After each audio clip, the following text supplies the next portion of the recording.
U.S. soldier gets trapped behind a wall by an Iraqi sniper and can't escape.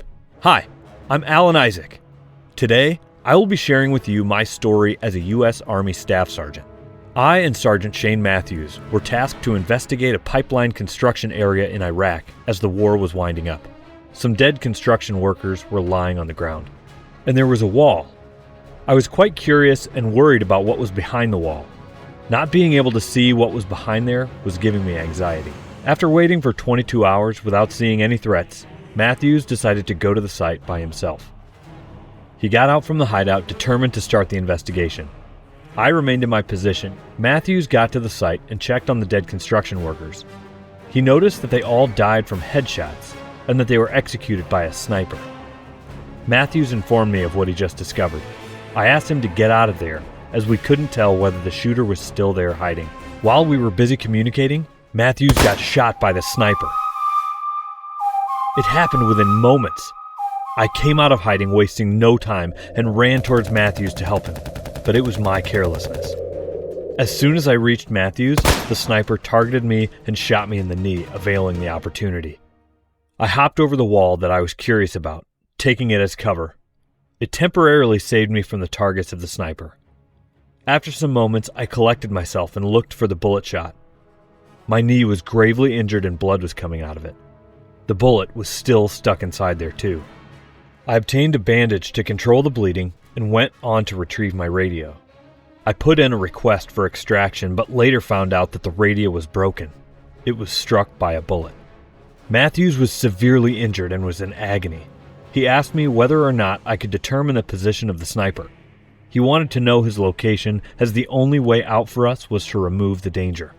I urged him not to go for the rifle because the sniper might kill him, as he was out in the open and the sniper could see his every move. I removed some blocks from the wall and used my scope to see through. One of my fingers got injured in the process. I redirected my attention to the wound on my knee and extracted the bullet. I tried to stop the bleeding. I learned that the shooter was using a weapon with a high caliber and we were not facing a regular sniper. Suddenly, I get a call just when I needed it the most. I plead for rescue and provided the caller with information. Before they could dispatch a squad to rescue us, I was required to submit the necessary codes. Even though I did not explicitly state that I was hurt, the caller guessed that I was hurt. When I paid attention to his accent, I realized I was not speaking to a fellow soldier, but rather to the same sniper who was aiming at me. Instead of giving up, I played along with the sniper's mind, chatting with him. The sniper admitted that he was a local. He said that we were bad guys with guns in his country. He asked me about my family, but I refused to share any information. He threatened me to brutally kill Matthews. He warned me that Matthews would be my second loss after Dean. Hearing those words shocked me. Dean was the friend whose scope I was using. He was killed while serving. I got emotional talking about Dean. The Iraqi sniper began to get into my brain. He questioned me about why I continued to return to Iraq and whether or not this had anything to do with Dean. Because of the loss of blood, I was becoming more helpless. I wanted to find the sniper before it was too late. I constructed a fake out of my weapon, helmet, and outfit to draw the attention of the sniper. I lifted the dummy and waited for the fire, but the sniper did not fall for the trick. It was a hopeless situation for me. Suddenly, a sandstorm started giving me a small opportunity to retrieve the radio and vest of a dead soldier. I went on and returned behind the wall with a sigh of relief.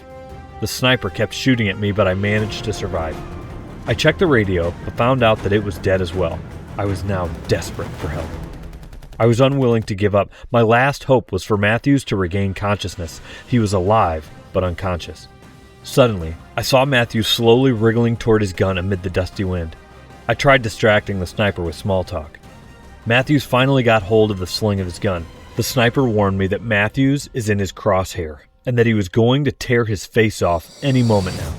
I begged Matthews not to move as the threat was for real. Matthews paused and then continued to slowly secure his rifle. I gave him a hint of the possible location of the sniper. Matthews fired several shots in that direction but failed to hit the target. The sniper saw Matthews and fired at him, injuring his left shoulder. Matthews crawled towards the wall for cover while I screamed at the sniper. I encouraged Matthews to keep moving as he was seconds away from being killed or saved. I extended my hand to help Matthews, but the sniper killed him. I was now left alone, screaming with agony. The sniper told me that he won't shoot if I choose to walk away now and go back home. I refused to give in. I knew he would kill me anyway. The sniper knew I was not interested in going home. He forced me to admit the reason behind my keep serving in Iraq even when the war was over. I finally admitted I was responsible for the death of Dean. I killed him by accident, and the incident still haunts me to this day. Meanwhile, the rescue team traced us. I told the sniper that he can't shoot at the rescue helicopters, as doing so will give out his position. I used a stick and a rope to retrieve Matthew's rifle. I planned to use Matthew's rifle to kill him. I pushed down the wall and took advantage of the dust that got blown off when the wall collapsed to camouflage. The sniper fired at my location but missed because of the dust. I got to know where he was camping and fired at his location until I ran out of bullets. I was not sure if I hit him or not. I stood up and waited for the sniper's next shot. I anticipated that he'll shoot me at any moment, but it never came. I assumed that my shot was successful and that the sniper was either injured or dead. The rescue helicopters safely landed and the team picked us up. Once the helicopters flew off, the sniper shot them down. No one survived. The sniper got over the radio and claimed to be a member of the rescue squad, asking for further backup. He then waited for them to arrive.